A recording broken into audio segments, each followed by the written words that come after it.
On the refugee crisis, we are joined right now by Joung-Ah Ghedini-Williams. She is the spokesperson for the UN High Commissioner for Refugees. She is joining us from Warsaw, Poland.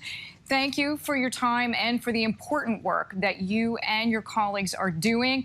Joung-Ah, there are growing calls for Western nations to close the skies over Ukraine. The U.S. opposes. We have spoken about this fear of setting up a direct U.S.-Russia conflict. But how much would a no-fly zone affect refugee safety at this point? I think at this point, all the stories that we're hearing from the hundreds of refugees that come across every day is just the sheer fear of what is happening in their hometowns, in their cities. And so I think anything that can be done to help bring enough of a ceasefire, enough of a safe space so that people can either get to other family members or get to a safer place, whether inside or outside the country, of course, that would be welcome. So does your department have any estimate on how many refugees, internally displaced people we could see as the war drags on? So UNHCR still has 115 staff in the country, but like the other Ukrainian civilians, we're also bunkered down.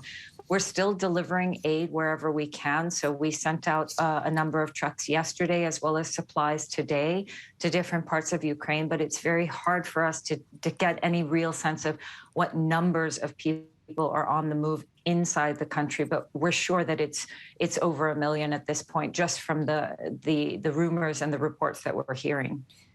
We have to imagine choosing to stay or leave home must be excruciating. What kinds of calculations are these families making right now? Will you give us a sense of the risks that they have to weigh when they decide to set off for the border? I met a woman today, actually, at the border who left with her 3 children, one of whom was a 3-month-old baby.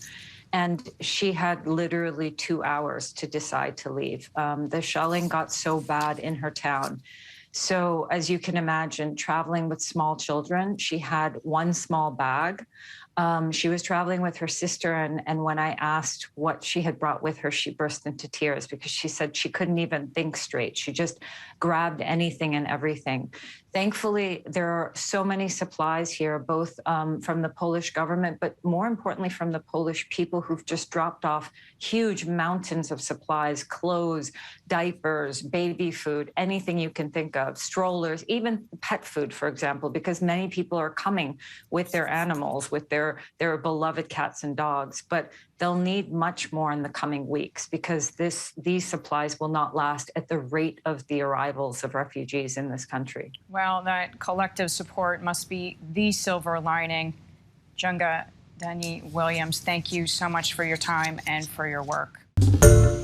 Hi, everyone. George Stephanopoulos here. Thanks for checking out the ABC News YouTube channel. If you'd like to get more videos, show highlights, and watch live event coverage, click on the right over here to subscribe to our channel. And don't forget to download the ABC News app for breaking news alerts. Thanks for watching.